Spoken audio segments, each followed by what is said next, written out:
في الحقيقة النظام الجزائري في سياسته الخارجية البعض يعتقد أنها سياسة معقولة ومتوازنة، وأنا أستطيع أن أقول هنا الآن وبسرعة وأشير فقط لنقاط على السريع يعني أنها ليست كذلك، وأن فيها كثير من المكر وفيها كثير من لا توازن وفيها كثير من الانقلاب على مبادئ السياسة الخارجية التي بنيت عليها هذه البلاد خاصة منذ الاستقلال.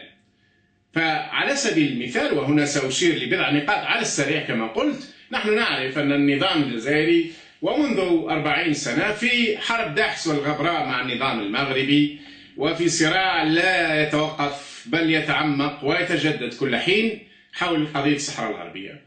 يزعم النظام الجزائري أنه من أجل تقرير المصير. لنقل ولنضع هذا جانبا ولنرى في نقاط أخرى هل هذا صحيح أم لا. ماذا عن كوسوفو؟ كوسوفو التي حارب أهلها في نهاية التسعينات من أجل الاستقلال عن صربيا، وكوسوفو لمن لا يعرفها هي بلد مسلم في 90% سكان مسلمين، وهؤلاء 90% في الحقيقة هم من أصل ألباني، أي أنهم أصلهم ألباني، لغتهم ألبانية، ودينهم الإسلام في 90% منهم. الذين يقفون ضدهم أو يمنعون استقلالهم وساندهم النظام الجزائري في ذلك هم الصرب هم سلاف ولغتهم صربية ودينهم هو المسيحية الأرثوذكسية.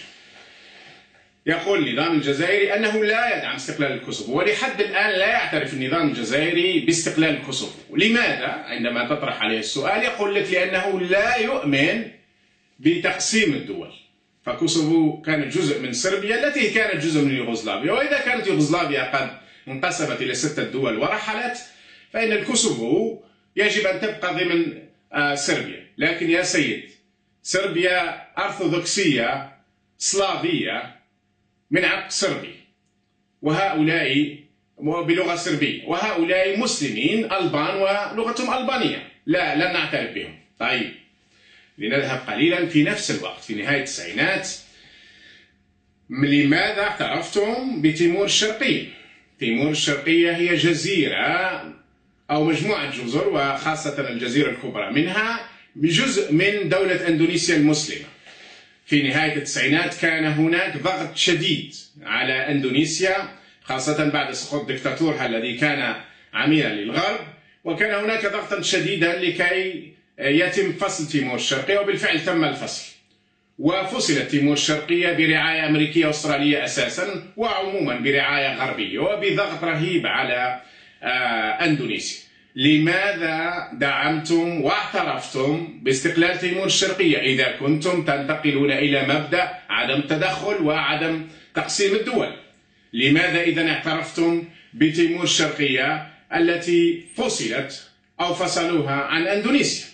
عليكم أن تتبنوا إما هذا أو إما ذاك، إما أن تقولوا نحن مع وحدة الدول وبالتالي ما كان لكم أن تعترفوا بتيمور الشرقية، أو تقولوا نحن مع استقلال الشعوب ومن ثم تستطيعون أن تساندون. في هذه الحالة أن كان عليكم أن تعترفوا كما اعترفتم بتيمور الشرقية أن تعترفوا بكوسوفو. للأسف لديكم المكيالين والمعيارين والازدواجية في التعامل، وأنتم لا تمثلون الشعب الجزائري. وإذا أضفت نقاط أخرى وعلى السريع أيضا، فلماذا مثلا تقولون لا نتدخل في الشؤون الخارجية؟ لماذا أرسلتم طائرات جزائرية لنقل مرتزقة أفارقة من دول أفريقية من جنود أفارقة وسلاح غربي إلى الصومال في 2006 2007 2008 حتى أسقطت طائرة جزائرية وقتل 6 من ضباطها آنذاك؟ لماذا نتدخل في الصومال؟ لماذا نساعد الغرب على احتلال الصومال عن طريق اثيوبيا وكينيا؟ لماذا نفعل ذلك؟ خاصة أن اثيوبيا وكينيا بكل أسف تحكمهم طغمتين وفي الغالب بعنصرية مسيحية.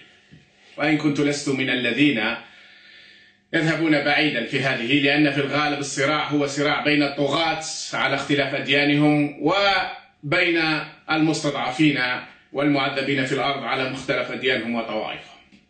لكنكم فعلتم ذلك في الصومال. أكثر من ذلك، قمتم مثلا على سبيل المثال بدعم السيسي قمتم بدعم بشار ولا زلتم تقومون بدعم بشار. والبعض يقول يدعمنا، نحن ندعم بشار لأن اعتراضا على السعودية وتدخل السعودية. ماذا عن إيران التي تقاتل داخل سوريا بعشرات الآلاف وميليشيات، حوالي 100 أو أكثر مجموعة ميليشياوية تأتي من كل جمعوها ممن ينسبون إلى الشيعة وحزب الله وغيره. لماذا تساندون التدخل الإيراني حزب الله وإيران وروسيا، وقد ساندتم روسيا؟ وكان رئيس الدوما قبل شهر في الجزائر وقال الجزائر تدعم تواجدنا وهي على طول الخط معنا في سوريا. قال هذا الكلام وأنتم معهم بالفعل، وكل تصرفاتهم في حول سوريا يقول ذلك. لماذا تدعمون التدخل الروسي والإيراني والشيعي في سوريا إذا كنتم بالفعل لا تقبلون التدخل الخارجي؟ كان عليكم أن تختاروا إما